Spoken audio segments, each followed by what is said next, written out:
Yo, what's up, guys? It's Drew coming at you from Future Strategy Gaming with a couple of reaction videos right here. This is going to be two in this video. First one we're going to go with is from the Bellular Clips channel, and that is WoW's weaknesses and Final Fantasy strengths.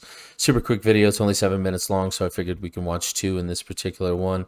And then the one following that is going to be about streaming Final Fantasy XIV and whether or not that ruins the experience.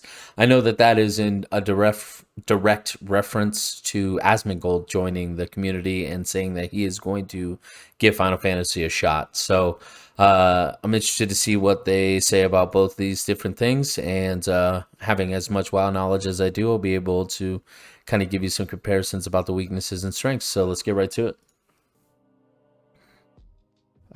We do have a super from Itsumi24, which unfortunately it says message retracted here. So let us know and thank you. Yeah, cheers. And also, I think there's a big one from Cameron Lowe here, because we've been talking about all this content, and Cameron's just dropped a super saying, important to remember, FF14 has no public test realm.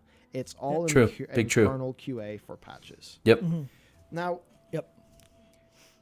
there is more money in World of Warcraft than Final Fantasy XIV.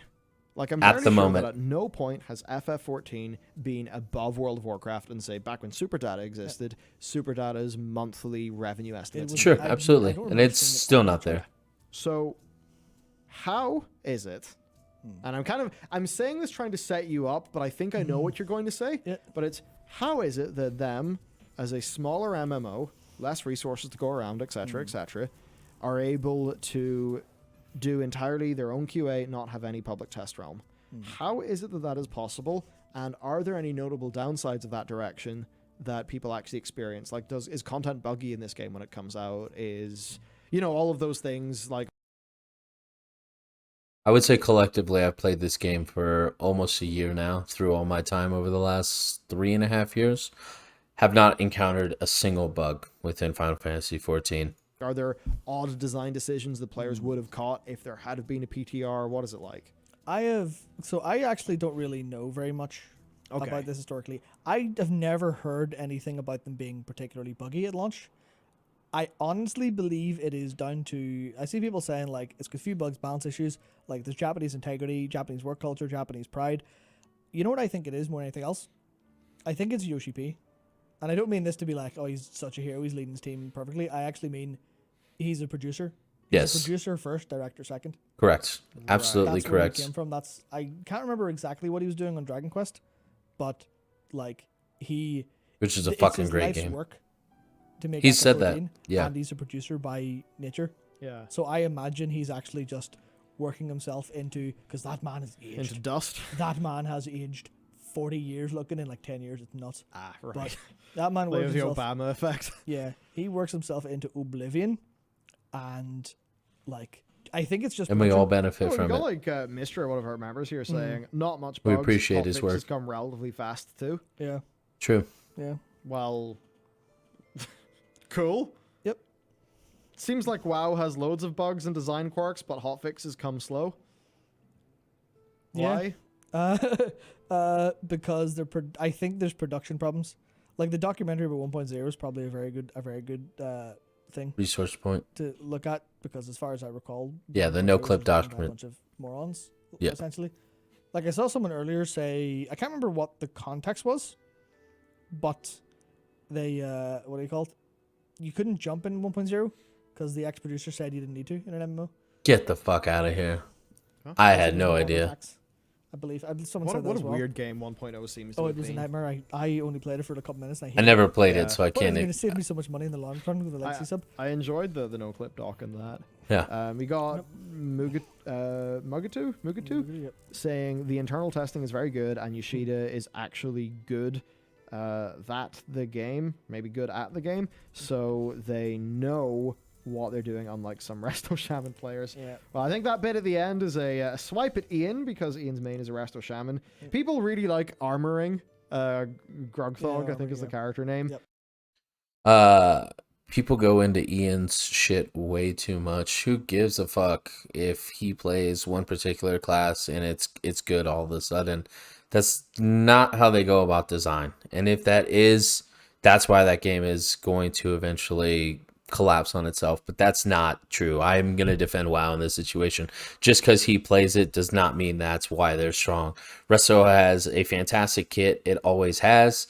Honestly, I think all of the healers have good kits in their own right within WoW, and the fact that Resto is excelling is just boss design. I don't think they're doing something special.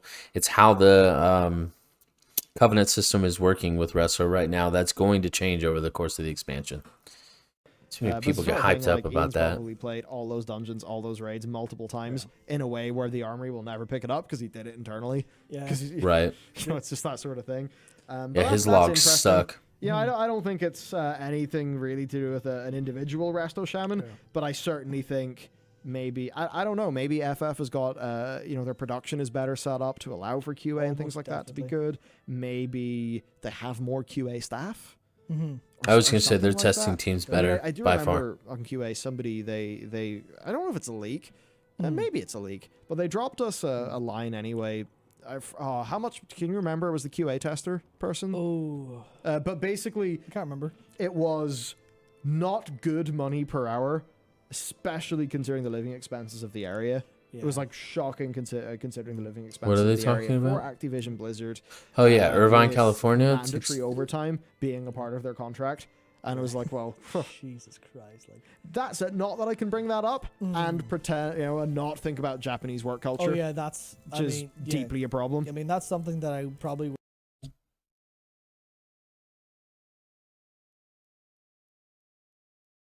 Let's put the work culture aside for a second before I snap.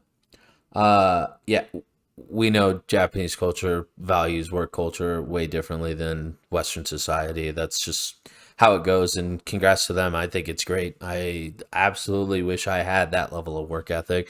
I have a strong work ethic, just that level is on a completely different one. Moving past that, I'm just... and not think about Japanese work culture. Oh yeah, I don't know. Like, I gotta hear this again. Mandatory overtime being a part of their contract. And it was like, well, Jesus Christ! Like that's it. Not that I can bring that up and pretend, and not think about Japanese work culture. Oh yeah, that's. Sorry, I had lost my train of thought. That's why I was watching that again. Yes, work culture aside, cost of living is a huge deal. And in America, it's how can I get the most out of this person, paying them the least amount that benefits both parties. Whereas in Japan, they are properly compensated. Their cost of living is not necessarily lower by any means, but it is different, and their salary is enough to suffice and thrive. Whereas in America, we're like, okay, you're gonna work X amount of hours, and we're only gonna pay you this, even though this particular job is worth this, and that's, oh, but you need the experience on your resume. There's something to be said about cost of living in this situation and how that very much changes within the two cultures. Deeply a problem. I mean, that's something that I probably will address if we get down to the Soken segment of this document, because we need to find the izakaya. Yeah, we need to find the izakaya where the FF devs go. That'd be class. I said next time we're in Japan, as if we regularly go. We've never been to Japan. Yeah, not yet at least. But I was working. Yeah, not yet at Yoshi P has least. said multiple times that he Glad wished he said that. budget. Yoshi P is also a big fan of Blizzard and goes to BlizzCon. Yep, that's right.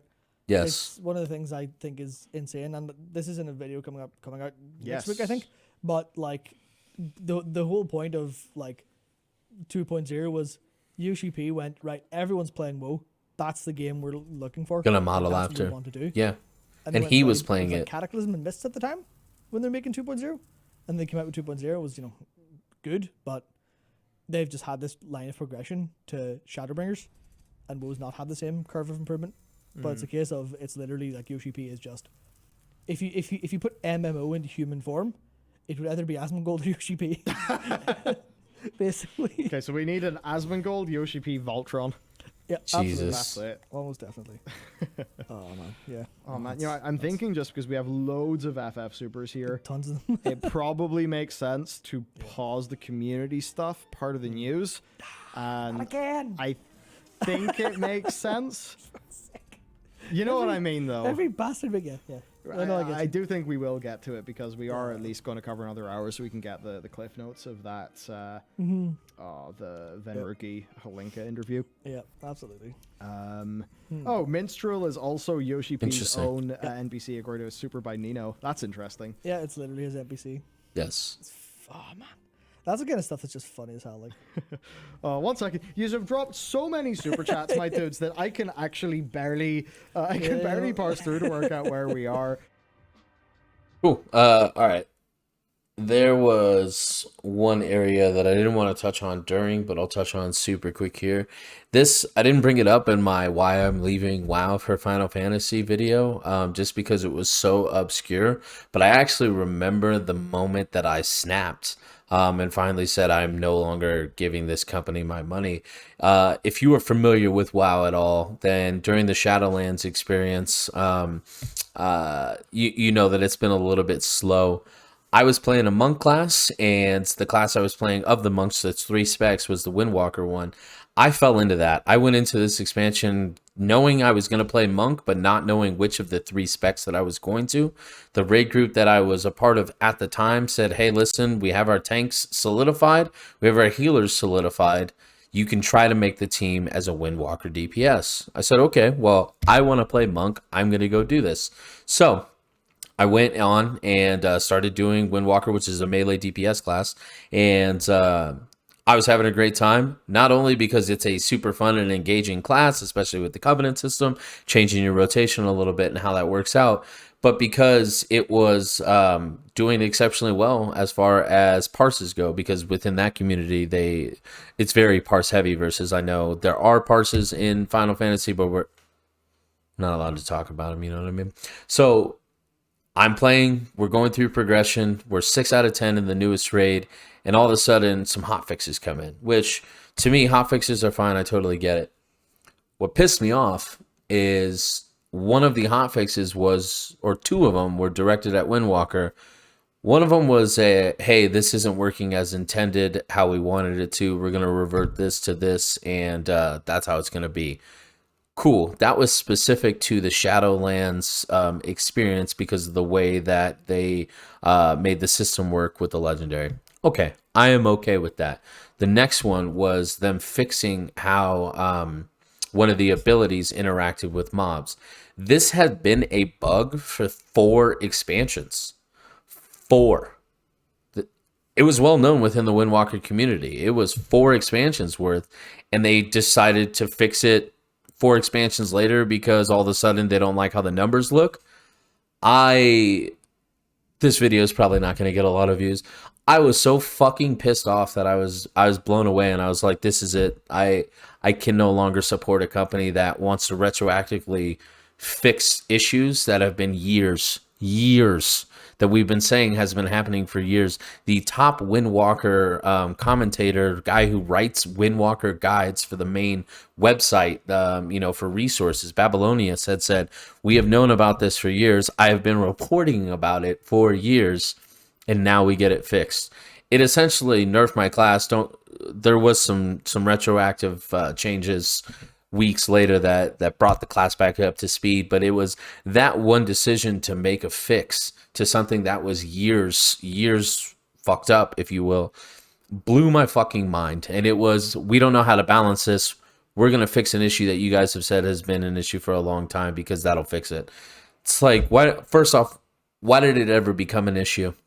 Why didn't you fix this 4 years ago with literally thousands upon thousands of people reporting said bug? And it just drove me fucking nuts to a point where I said, I can't do this anymore. So that's kind of a rant. I get it. I just,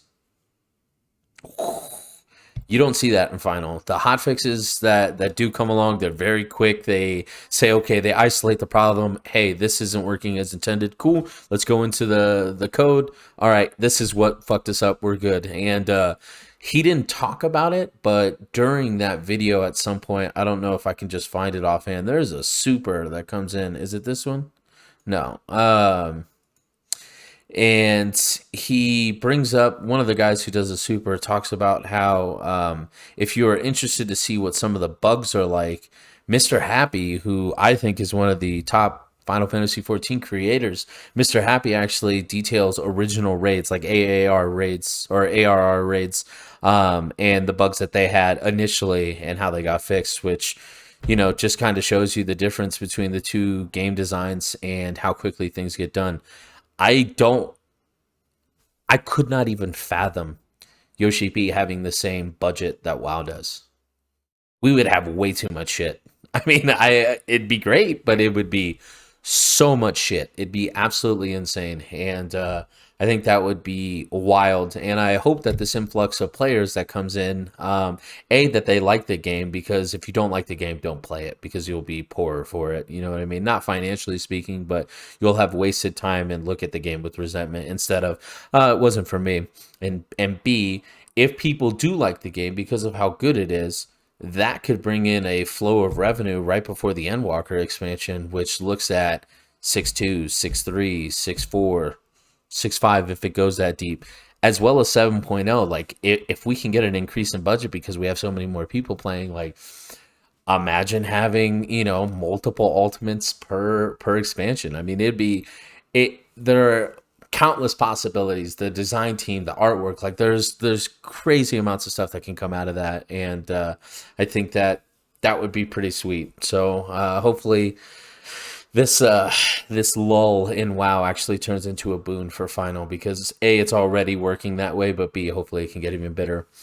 Okay, so I was planning to watch the second video in this video. I have found that with reaction videos, I'd like to keep them under 20, especially if the videos are a little bit longer. This one was a short video, but I paused quite a bit and ranted a little bit. Not even gonna lie in that situation. So I'm gonna cut this video off right here. We'll watch the next video, my next reaction. Thank you so much for giving me your time today. If you hit the like button down below, I'd appreciate you very much. If you want to see more of this content, make sure you hit subscribe. If you hated the video, downvote the shit out of it. Who gives a fuck? And leave me a comment if there's anything that I touched on or that Bellular and Matt touched on that you wanted a little bit more in-depth knowledge from me. So cool. Thank you so much. I'm Drew. Have a great day, guys. Take care.